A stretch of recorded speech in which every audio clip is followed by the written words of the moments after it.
Welcome to the Real Catholic Man podcast. Real Catholic Man is a podcast whose mission is to learn together and to encourage and fortify Catholic men to seek a principled life. Strong men are incredibly important in our lives and in the Catholic faith. Now more than ever, we need a strong male presence in our Catholic communities. We need real men who are not afraid to stand up for their beliefs, hold each other accountable, and spread the word that men need each other. Our families and our church need us to be as strong as we possibly can be. How are we supposed to embrace our manhood in the midst of a culture that is constantly trying to attack us? We will attempt to answer that question and to help each other to find new solutions to this and many other dilemmas. And we will do this together. Each week we will feature guests who will propel us along our journey to becoming the best and strongest men that we can be, so that we can take that strength back into our homes, our families, our parishes, and our communities. Please come join us along this journey as we learn and grow together, and as we renew our commitment to being strong male role models. My name is Ryan Ayala, and welcome to another episode of Real Catholic Man. Whoa, we have had quite the week in the pro-life world. If you're on social media or read the news frequently, then it is no secret that you're aware of what's going on with the Supreme Court and the possibility of overturning Roe versus Wade. This, of course, has caused an earthquake among the pro-life movement and the pro-choice movement. Regardless of the outcome, men are called to step into the breach, to be leaders in the pro-life movement, and continue to support the culture of life. For this reason, we are blessed to have Mr. Garrett Riley on our show today. Garrett is a leader in the pro-life movement and president of Arizona Life Coalition, a nonprofit organization which has as its mission to connect people, the community, and organization in a coordinated and systematic and unified response to life. So we are really blessed to have Mr. Riley today to talk a little bit about his work and encouraging men to step into the breach by being activists in the pro-life movement. So before we begin, let's begin our show as we begin all things. In the name of the Father, and the Son, and the Holy Spirit. Amen. Hail Mary, full of grace, the Lord is with thee. Blessed art thou amongst women, and blessed is the fruit of thy womb, Jesus. Holy Mary, Mother of God, pray for us sinners, now and at the hour of our death. Amen. In the name of the Father, and the Son, and the Holy Spirit. Amen. Well, thank you, Garrett, for joining us. Tell us a little bit about yourself. How did you get involved with the pro-life movement? Share a little bit about your story so we get to know you a bit better. Yeah, okay. Yeah, please keep calling me Garrett, not Mr. Riley, because I know. Yeah, so just real quick, I'm a cradle Catholic. I grew up in Michigan. I've been in Arizona for quite a long time now, but my mom was really the spiritual leader at our house because my dad didn't go to church. Although he backed her up and he made us go to church when we wanted to stay home and watch football with him. I guess that was his part. You know, he just told us we had to go to church, when we were teenagers for sure. But eventually he came around and now he's pretty active in the Catholic Church. He converted many years later. But, when I was young, I took my faith very seriously until I reached the teen years, and then in high school started to, kind of not to want to go to church, but I had to with my mom. And then, I still went to church a little bit in college, but eventually I just kind of fell away, from the church.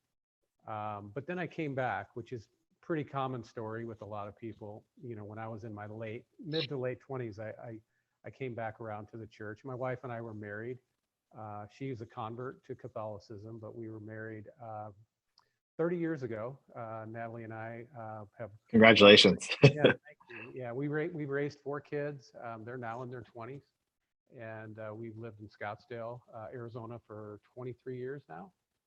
And my home parish is St. Bernadette in Scottsdale. And as you mentioned, my full-time work right now is serving as the executive director for the Arizona Life Coalition. So yeah, that's a little bit about myself. Awesome. Now, from your high school years to where you are today, you are leading the Arizona Life Coalition, which is a pro-life organization. How did that happen? How did you get inspired to do that? Yeah, that's an interesting story. I still wonder that myself, because it's very unexpected. And I tell people, like if you'd ask some of my college buddies if they ever thought that Garrett Riley would pray in front of abortion clinics, they probably would laugh at you. Because that's not who I was. It's not what I thought I'd ever be doing. But, that's the way God works. He's full of surprises. For me, it was really kind of a slow moving progression over the years. But then it very quickly accelerated very unexpectedly in 2016. Is where I really, really started to get more involved and take my pro-life belief into action. I've always been pro-life, in my beliefs. Again, raised as a Catholic, but I never ever remember. I mean, it's just sort of innate to my nature. I could never understand the justification of abortion, and I still can't. I mean, I try to listen to their position, but it's I just keep thinking about the baby, the innocent unborn child, and so that's always been what I believed. But I was really not very involved. I didn't really want to talk about it. Didn't even, to be honest with you, I didn't want to think about abortion because it was just nothing that was very. It's just so unpleasant, really, and I'd rather think about other things, over the years. But anyway, initially, I started getting involved in pro-life activities at church, like the bottle drive, and you'd donate a little bit of money.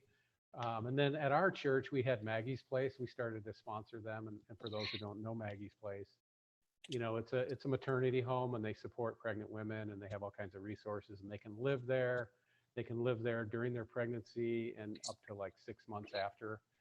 They help them get a job, and it's just a great program. And just so the normal stuff through the appeals at church, and my wife and I would participate, in those. But that was really no big deal. It was just like every time they'd prod me, I'd be like, okay, I would respond to that. But it wasn't never anything that I thought too much about. So that's kind of how it was for many, many years. But then in one year, around 2005, I started to think about how I might be able to use my annual Turkey Bowl. That was a flag football game through the years. And it became really, really popular. I started it on every Thanksgiving. I started it like in 1996. And in the beginning, it was just me and my buddies, and a lot of them were single, and some of us were just newly married and didn't have kids, or maybe had a couple kids. It just was really a fun event. But then, like, over the years in our community, it became super popular and really a family event. And people would always, hey, when are you gonna? We're doing it again this year, and all that. So after about 10 years, like I said, I think it was around 2005, I had this idea about how can I turn this popular event into a good cause, like for charity. And I picked, Maggie's Place to be the benefiting charity. And so I started to ask people to bring money, to bring diapers, strollers, car seats, and stuff like that. And then I'd invite a rep from Maggie's Place to come out, and it just really, really took off. And it was just a great event. And I continued that up until I went back and kind of looked at my emails that I used to put out. I continued that all the way up until 2016, into the fall of 2016. And, a lot of people are impressed by Tom Brady, how he unretired at 44 years old. Well, I didn't retire from the Turkey Bowl until I was 54 years old. So it's just a great event. And that, I don't know, that was how I really progressed to being more involved and being proactive in doing some pro-life work. But again, it was just once a year, right? Sure. And for most of the year, I was really pretty passive. I didn't really think about abortion. I personally had never been affected by abortion. I didn't, as far as I knew anyone who even had experienced an abortion. So, but that was kind of how it started. But again, it was in 2016, something else happened. And in that, if you think about it, I just started to think about it now. The year that I retired the Turkey Bowl, which was a benefit for Maggie's Place, was the same year that in the summer I went to a Catholic men's retreat up in the White Mountains of Arizona. And this was an Into the Wild Kingsmen retreat. And at the retreat, it was a whole weekend. There were speakers, and some of the speakers talked about abortion. And some of the speakers talked about how they prayed in front of clinics, and I just started to think about it, and I really admired them and their courage. And through the weekend, through our time of prayer and the contemplation, it really, really started to set in on me, this whole issue about abortion. And when I came back from that retreat, Ryan, I inexplicably was not able to stop thinking about abortion and the depths of its evil. I just couldn't shake it from my mind. It became really a bizarre experience. I started having nightmares, and while I was sleeping, but then when I was awake, just doing normal stuff like walking the dog or driving in the car, randomly I would just be overcome with grief in my heart, really almost to tears, just thinking about how terrible it is, that that this issue of abortion. And I just couldn't shake the feeling, and it was a very bizarre experience. It was so disturbing. Over the next few months, I felt haunted by this, and I started to pray about it. And I was asking God, what is happening? Why is this happening to me? What does this mean? And then I eventually had to even talk to my wife about it, because it was just so strange how it was happening, and I couldn't stop thinking, about abortion. So, and then soon after that, I'd heard on Catholic radio this thing about 40 days for life, and I'd never even heard of 40 days for life, right? And by then they had been out there for probably 10 or 12 years, and I was wondering, well, how come I never heard of 40 days for life? But I became more aware of it, and I heard it on the radio. So I decided to go out, on 7th Street in Phoenix, and pray in front of clinics, and it was just an amazing experience. Again, that was like in the fall of 2016. Today's podcast episode of Real Catholic Man is brought to you by DiscountCatholicStore.com. Discount Catholic Store is building the world's largest e-commerce platform for Catholic and other religious items. With new products online every day, this is an incredibly dynamic group. Discount Catholic Store is more than just a website and a store. It is a community of spirited and committed Catholics who want to help get souls to heaven. Discount Catholic Store donates all profits to Catholic causes, and they want desperately to help you find anything that you're looking for. Please visit DiscountCatholicStore.com and join this community. Join their email list. Follow them on social media and participate in this growing movement. Get in on the action at Discount Catholic Store. It is truly a religious experience. Discount Catholic Store is a small business owned and operated by genuine and authentic followers of the Catholic faith who are seeking only to help you reconnect to the Catholic Church, stay connected, and engaged. Please visit DiscountCatholicStore.com today to receive some free promotional information. The same year I retired from the Turkey Book. So it's kind of the shifting point in my work, about the whole issue of abortion. And I just got involved really heavily in promoting that campaign and working with the women who really did need help promoting and getting more people out on the sidewalks. And I started going to meeting with priests and pastors, and they would come out and they would bring people, from their church. So I did that for several years. And so I was starting to find my place, in the pro-life movement, which I never planned for. And so then, again, I didn't plan to be involved with the Arizona Life Coalition. I had known some people who were on the board. And then when their executive director kind of unexpectedly resigned, I just felt the prompting to contact them and let them know I might be interested in helping them. Wow. And so, I started as an interim director and then a part-time director. That was like almost 3 years ago. And so now I'm basically a full-time director. So again, you just never know what would happen if you really start to be open to what God is asking you to do. And this is, kind of where it has led me. Again, So, I would have predicted. so thank you for sharing that. And if I'm a young man or a father listening to this episode, and I also kind of feel this prompting to get more involved in the pro-life movement, but I'm afraid. I'm going to be real, right? I'm afraid of what people will say to me. I'm afraid of the culture. I'm afraid of the mob, what sort of encouragement would you give them? Because you seem to have there was this tendency or sort of your story kind of shares a little bit there. You weren't fully in, and then you slowly, gradually, that courage, that virtue of courage, continued to grow within you. How did you develop that, and what would you give? What sort of advice would you share to a man listening to this who wants to get involved but is kind of afraid? Right. Well, it's natural to be apprehensive.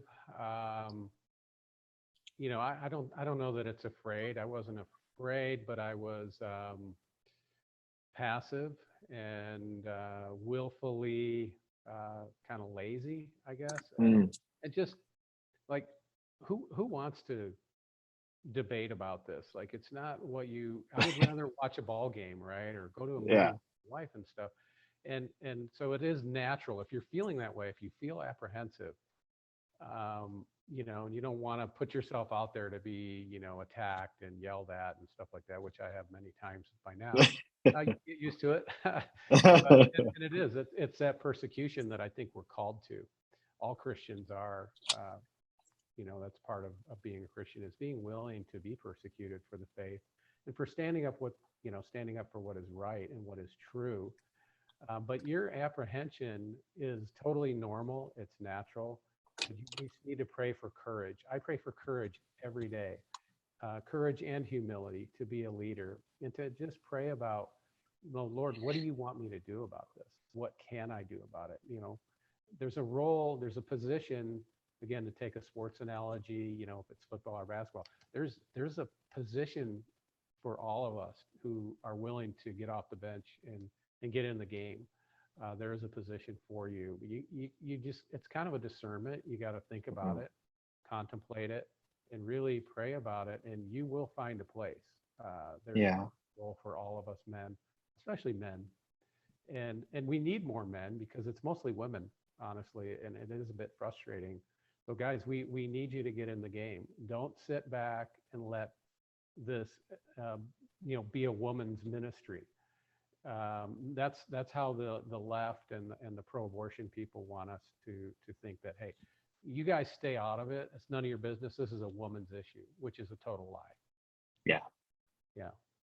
Yeah, a little bit about my own sort of journey into the pro-life movement. I thank God every day that He kind of also has given me a disgust towards the brutal reality of abortion. So I've never, even before my reversion in the faith, I've always found it pretty horrific. And ever since I was a teenager, I just always kind of been mortified by the fact that of this act. I've always been mortified.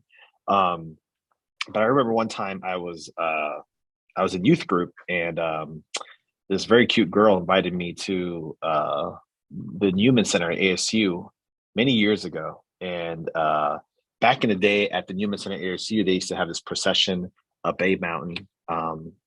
And I remember attending this procession with Bishop Olmsted, our beloved bishop, by the way, pro-life warrior. I remember attending this procession and this talk that Trent Horn gave. I was in high school, senior year, or maybe freshman year in college, and I remember just being so moved to tears and being really moved and so aspired to get more involved.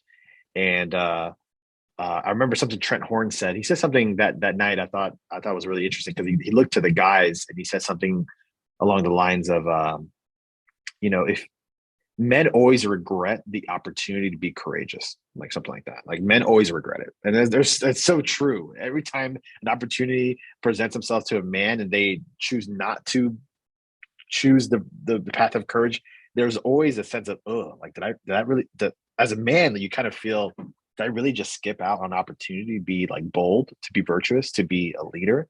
Always, man always feels that way. And so from that point on, I got heavily involved.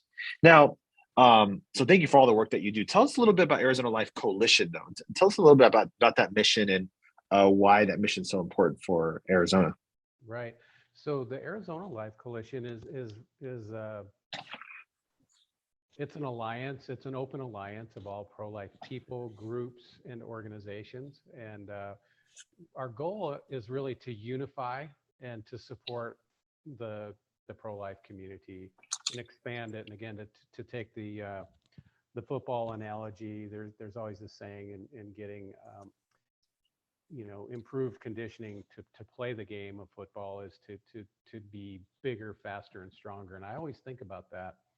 When I think about the pro-life community, and the mission purpose of ALC is to help inspire the movement to become bigger, faster, and stronger in Arizona. So we support the pregnancy centers and any pro-life organization. We try to support them. We promote their events. We help them, find volunteers. We're a charity. We raise money and we donate money back to the community. We've given money to adoption and foster care agencies. We've given money to, over the years, and still are giving money to the pregnancy help centers. So there's a lot of different things that we do, but it's all with the idea of inviting and encouraging and activating more people to get involved in the pro-life movement, the pro-life community. Instead of just saying I'm pro-life, we want you to be pro-life active is probably the best way to sum it up. Okay. That's awesome. That sounds like great work. Okay, so this week has been awesome and sad. So tell us a little bit about, if you don't mind, just kind of give us a rundown of what's going on, the Supreme Court, the pro-life movement. Just give us a rundown. What's going on? Well, as you alluded to, it's very, very intense right now.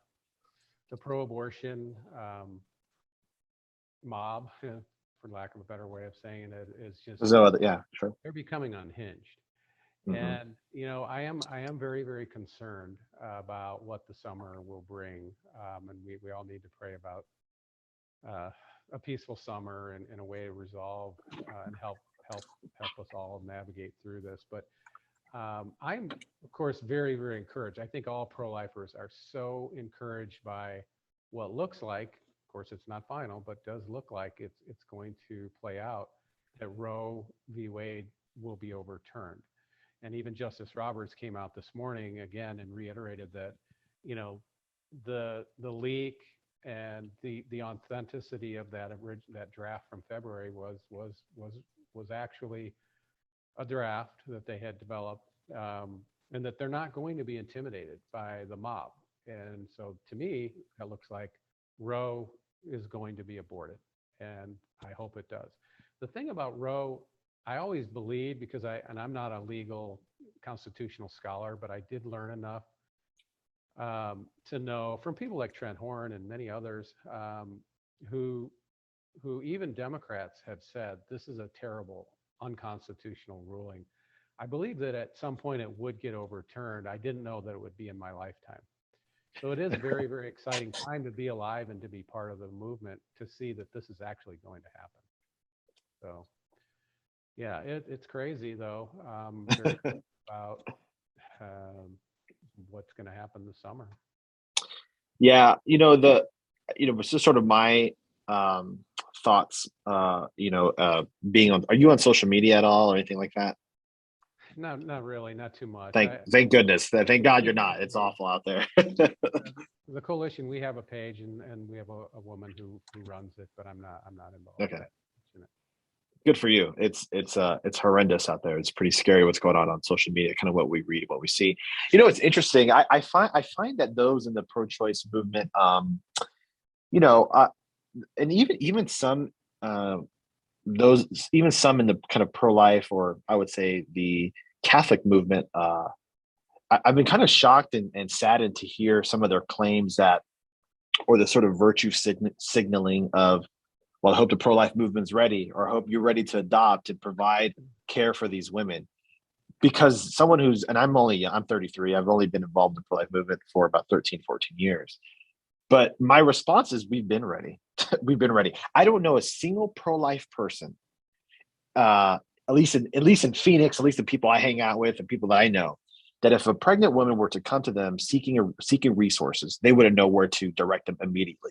I don't know a single pro-life person who's unable to meet the needs of a woman who is in a crisis pregnancy immediately. And so, in my opinion, the pro-life movement is ready. We have been ready to meet the needs And if you belong to the Catholic Church, you know that there's a Walking with Moms initiative. So essentially, the bishops have asked, especially our bishop, has essentially made it mandatory. Now, whether or not parishes are actually doing it, that's a whole other thing. But it's actually made it mandatory to ensure that we have a practical response to provide resources to if a mom were to come to your parish and is in need. We have a practical response on how to do this. Now, is that an accurate sort of a generalization I just said, or am I missing something? Because I feel these claims are kind of outrageous because again, from the pro-life movement, we're ready. We're ready for this, and we've been ready for this.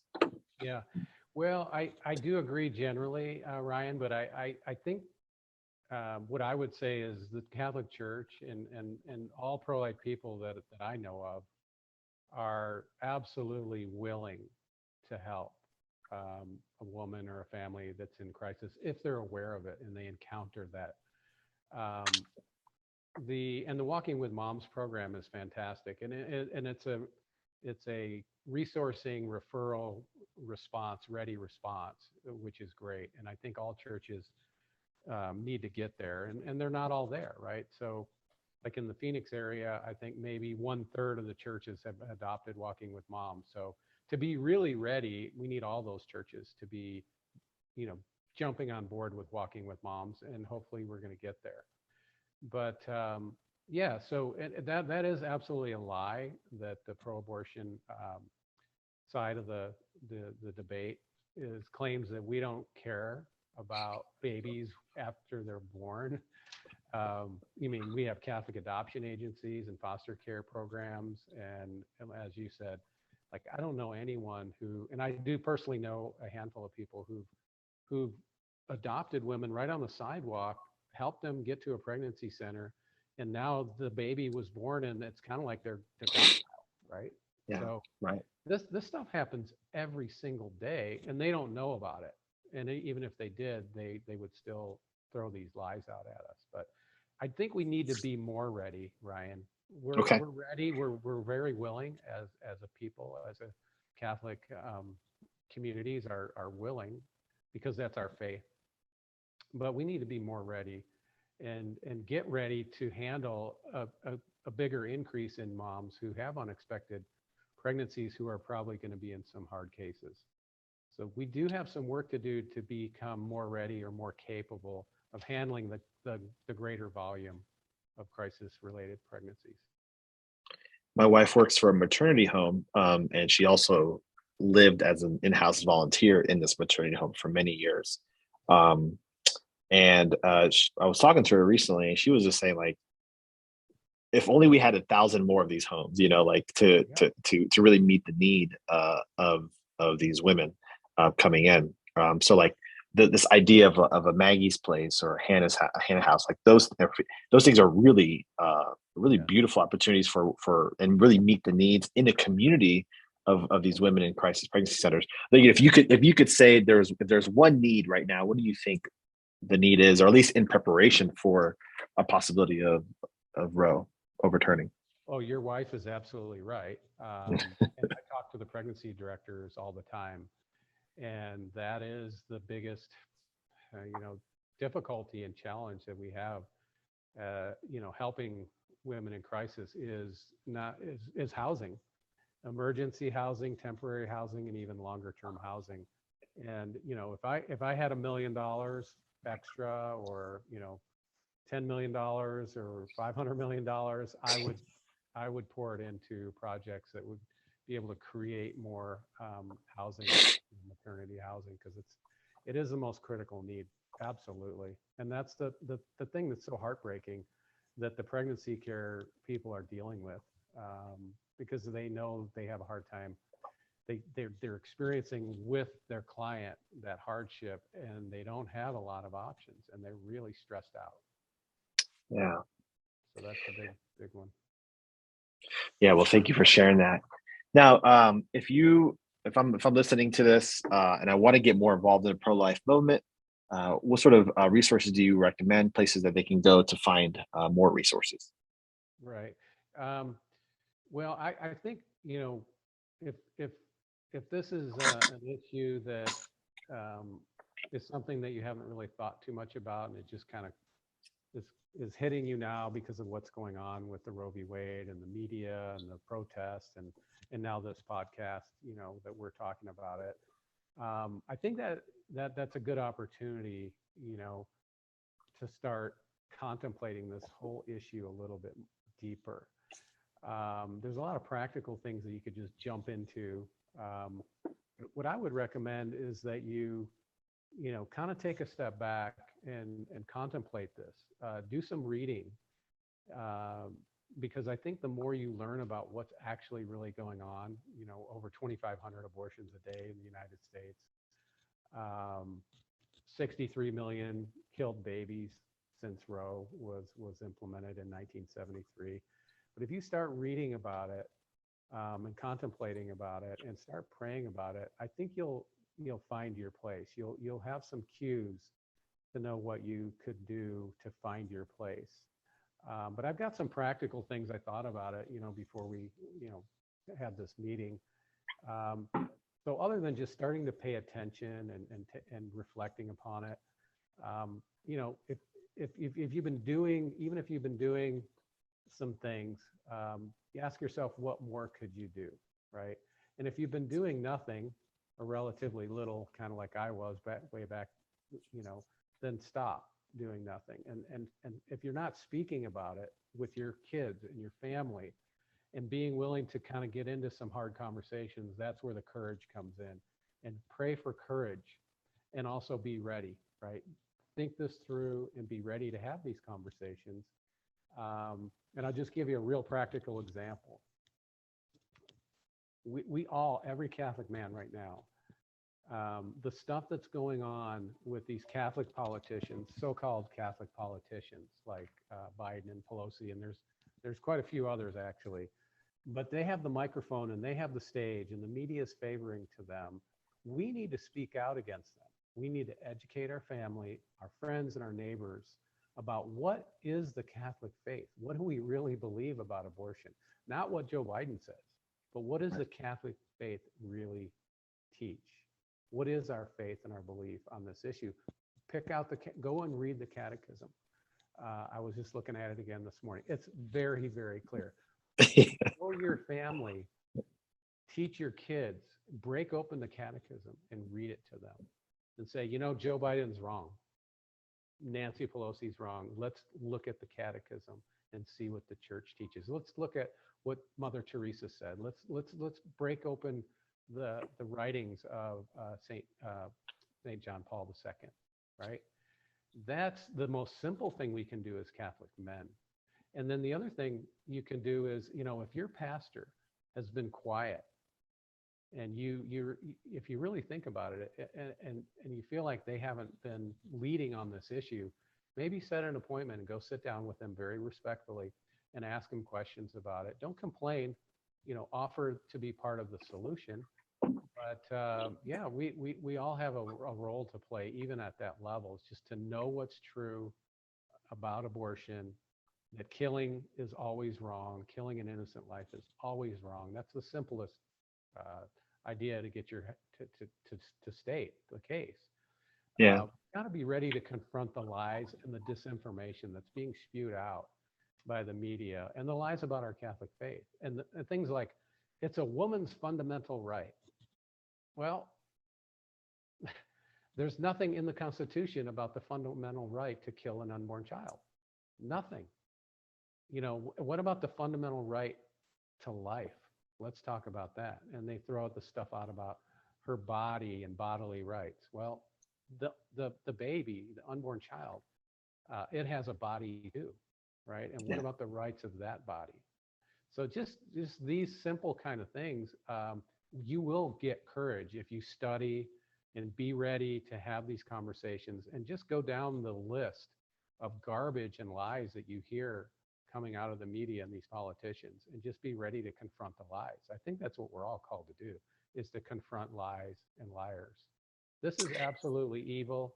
It's, Satan is the father of lies and deception, and it's so evident in this issue of abortion.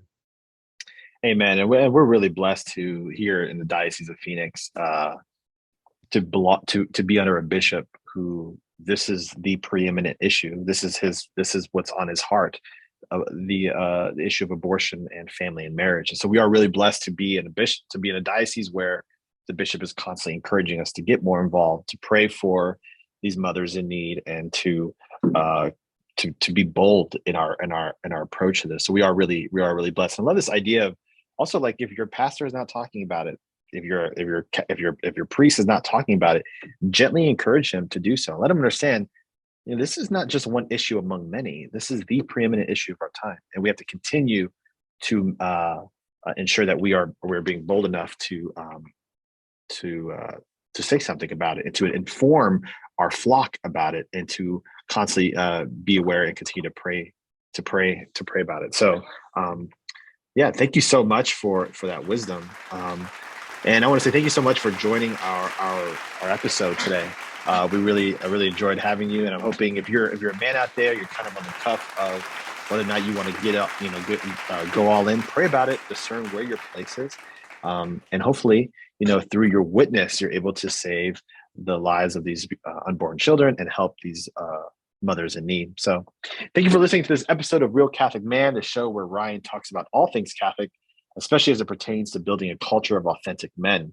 If you like the podcast or got something out of this episode, please share it with your friends and family. Subscribe, like, comment, rate, and review if you haven't. Finally, as a gesture of our appreciation, we'd like to offer you an exclusive discount code for listening to our podcast. Please visit www.discountcatholicstore.com and type podcast at checkout, where you will receive 20% off your entire cart. Thank you for listening, and God bless. Hey, congratulations. You listened all the way to the end of the Real Catholic Man podcast. Way to go. Now do us a huge favor and like and subscribe and comment on today's episode, and you will get a chance to be alerted when we make more podcasts. Don't be a bystander. Don't be a passive participant. Get involved in the discussion, and please join us along our journey. Thanks a lot. Have a great day.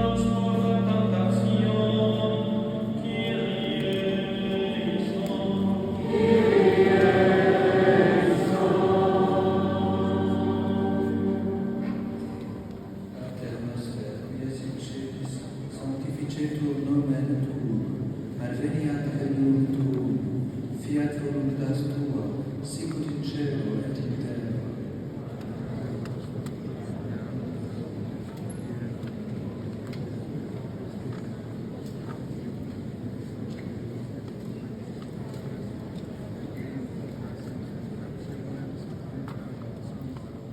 Je vous salue Marie, pleine de grâce. Le Seigneur est avec vous. Vous êtes bénie entre toutes les femmes, et Jésus, le fruit de vos entrailles, est béni.